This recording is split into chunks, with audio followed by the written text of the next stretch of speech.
안녕하세요. 더퍼스트 요양병원 윤영준 병원장입니다. 오늘 여러분들께 이 비타민C와 암에 대해서 말씀을 드리려고 하는데요. 이 비타민이라는 거가 좋다는 거는 대부분은 아시지만 정확히 어떻게 좋은지는 잘 모르시잖아요. 또 비타민C도 명확하게 무엇인지를 먼저 알아야지 암에 대해서 어떻게 작용을 하는지를 알 수 있을 것 같습니다. 한국에 이황재 박사님이 계시면은 미국에는 마크 레빈 교수가 있다 이렇게 말할 수가 있는데요. 이제 이분도 평생 동안 비타민C를 연구하신 분인데 이분의 이제 연구에 따르면은 비타민C는 보통 세네 가지 형태로 존재를 하게 됩니다. 비타민C라는 그 정체는 뭐냐면 탄소랑 산소랑 수소 로 이루어진 그냥 화학 구조물이거든요. 이 구조물은 L-아스코르빅 애시드라고 환원형이라고 불리는 비타민C의 모습인데 이게 우리가 먹거나 이제 물에 녹게 되면은 L-아스코르베이트 애니언이라는 음이온의 형태로 존재하게 됩니다. 존재한 98%의 비타민C가 음이온의 형태로 존재를 하게 되고요. 여기서 이제 전자를 하나 잃었을 때, 전자를 하나 잃는다라는 거는 산소를 얻거나 산화가 된다라는 말이거든요. 이제 산화가 된 형태가 아스코르베이트 라디컬입니다. 거의 한 0.006초 정도 존재한다고 해요. 그러니까 거의 존재하지 않는 거죠. 순식간에 바뀌어버리는데 무엇으로 바뀌느냐? 또 전자 하나랑 수소를 잃으면서 디하이드로 아스코르빅 애시드, 우리가 말하는 DHA라고 말하는 비타민C가 산화된 형태로 바뀌게 됩니다. 이게 이제 한 2% 정도 존재하게 돼요. 그러니까 비타민C는 결국에 이 환원된 형태랑 비타민C가 전자를 잃고서 산화된 형태, 이렇게 존재를 하게 되는 겁니다. 이게 굉장히 중요한 건데, 왜냐면 비타민C가 이렇게 형태를 바꿔가면서 이제 항산화 작용을 하게 됩니다.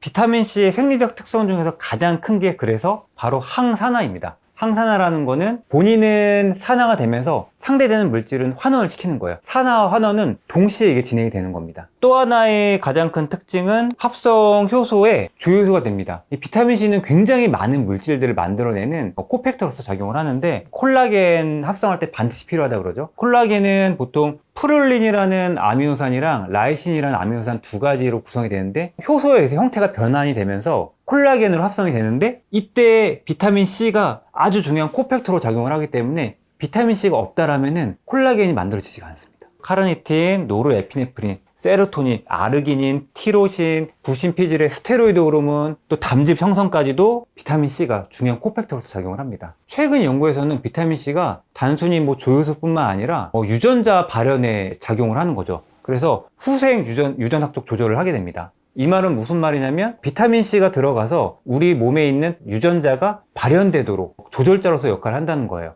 근데 이게 왜 중요하냐면 나중에 암 치료할 때도 결정적인 역할을 하게 됩니다. 조금 더 자세히 알아볼게요. 비타민C의 가장 중요한 작용인 항산화 작용을 설명하려면은 항산화가 대상이 되는 물질이 있잖아요. 그 대상이 되는 물질이 바로 활성산소종입니다. 활성산소는 ROS라고 얘기하는데 반응성이 높은 산소종들을 얘기해요. 보통 6가지가 있거든요. 산소 분자 구조상 활과 원자과를 갖기 때문에 최외곽에 는 전자수가 6개가 됩니다. 그래서 들어갈 수 있는 전자는 8개이기 때문에 2칸이 비게 돼 있어요. 그래서 산소는 항상 전자를 추가적으로 갖고 있게 됩니다. 그래서 마이너스를 붙게 되는데요. 이런 추가적인 전자가 다른 물질과 결합을 굉장히 용이하게 만듭니다. 철 같은 경우도 공기 중에 나중에 그냥 부식이 돼버리고요. 우리 몸에 있는 세포막이라든가 구조물들이 이런 산소들이랑 결합을 하게 되면 구조가 파괴가 됩니다. 심지어는 나중에는 암까지 발생할 수가 있게 되는 거죠. 이것을 없애주는 게 바로 항산화 물질인데요.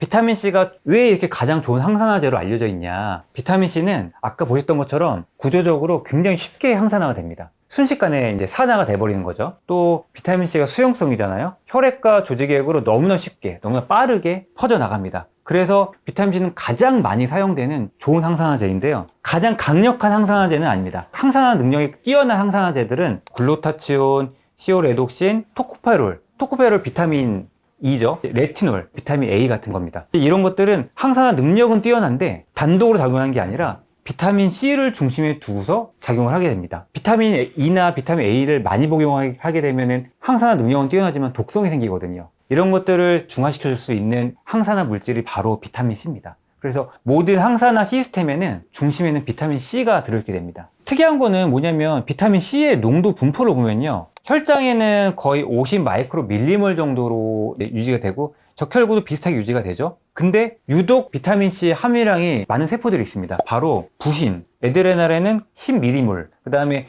뇌, 브레인에는 브레인 10m몰. 많은 이제 호르몬들이나 신경 전달 물질들이 합성되는 게 바로 부신과 뇌이기 때문입니다. 뇌는 포도당의 25%, 또 에너지의 20%를 사용을 하거든요. 에너지를 많이 사용하는 만큼 활성산소가 많이 나오게 됩니다. 그렇기 때문에 비타민C 요구량이 많아지는 거죠. 그런데 이것뿐만 아니라 특이하게도 또 비타민C가 많이 함유된 곳이 있습니다. 바로 뉴트로필이나 모노사이트, 림포사이트 같은 백혈구들이에요. 왜 비타민C 함유량이 많을까요? 백혈구들은 비타민C를 많이 함유를 해서 외부에 들어온 병원균들이나 이물질들을 공격을 해서 없애는 역할을 해주게 됩니다.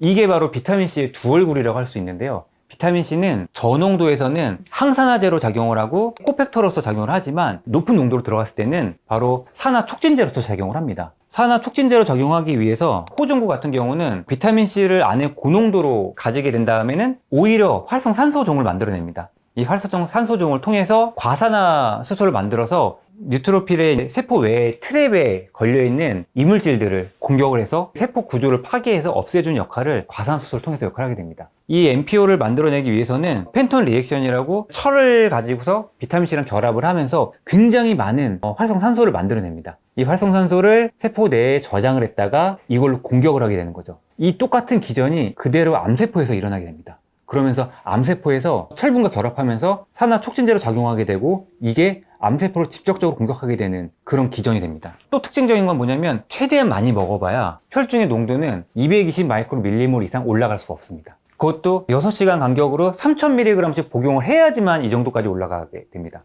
하지만 정맥 주사를 할 경우는 5m몰 이상이 돼야 되거든요. 근데 100g을 투여해야지 혈장 농도가 25에서 30m몰에 도달하게 되고 이 정도 해야지만 평균적으로 10m몰 정도 4시간 유지가 됩니다.